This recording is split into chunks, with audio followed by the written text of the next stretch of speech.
আমি আপনাদের বন্ধু মিতালি। আমার কুকিং ল্যাবে আপনাদের স্বাগত। একটা নতুন খাবারের সঙ্গে পরিচয় করাবো। বন্ধুরা, এই যে আমি এটা করে নিয়েছি এরকম, আর এর মধ্যে না আমি একটু চ্যাপটা করে এর মধ্যে এই চিজগুলো ঢুকিয়ে দিচ্ছি। চিজটা ছোট ছোট টুকরো করে নিয়েছি, চিজ স্লাইস থেকে নিয়েছি, আপনারা গ্রেট করেও দিতে পারেন। এগুলো ঢুকিয়ে দিচ্ছি এখন। ঢুকিয়ে এটা এর মুখটা বন্ধ করে দেব। এই যে মুখটা বন্ধ করে দিলাম। একটু ময়দা দিয়ে হাতে, আমি এক হাতে করছি বলে একটু অসুবিধে দেখাতে হচ্ছে, কিন্তু আপনারা তো করেনি, বুঝেই নিতে পারবেন খুব ভালো করেই।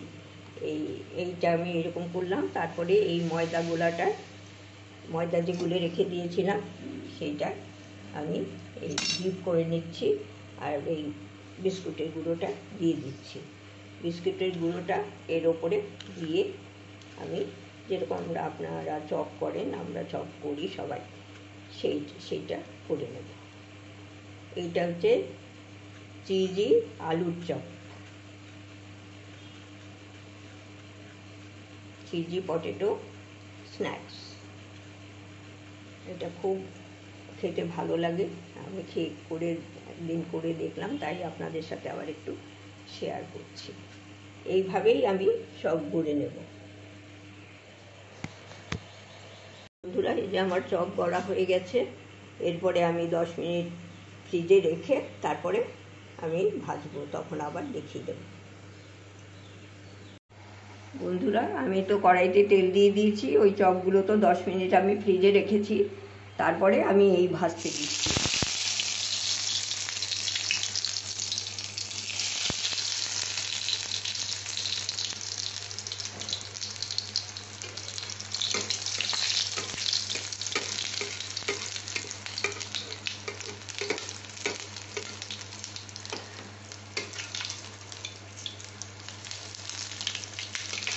এইটা খুব ভালোই লাগে খেতে, এটা সিম্পলের মধ্যে খুব ভালো।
বন্ধুরা, আমি এইভাবে সবগুলোই ভেজে তুলে নেব, তারপরে ফিরে। বন্ধুরা, আমার তো এই চিজি পটেটো স্ন্যাক্সটা, মানে চপ বলতে পারেন, এটা চপই করেছি, সেইটা হয়ে গেছে। আপনাদের কাছে একটু পেঁয়াজ, মাস্টার্ড সস, টমেটো সস দিয়ে সার্ভ করে দিলাম। আপনারা এরকম করে খেয়ে দেখবেন, বাচ্চাদের দেবেন, ওরা তো চিজটা খুবই পছন্দ করে, আর শরীরের পক্ষেও ভালো। ওদের দিতে পারবেন, কোনো পার্টিতে স্টার্টার হিসাবে দিতে পারবেন, বন্ধুরা এলে চায়ের সাথে খেতে পারবেন, ভালো লাগবে আশা করি। দেখবেন, সব ভিডিওটা পুরোটাই দেখে আমাকে একটু কমেন্ট করে জানাবেন, তাহলে আমার খুব ভালো লাগবে।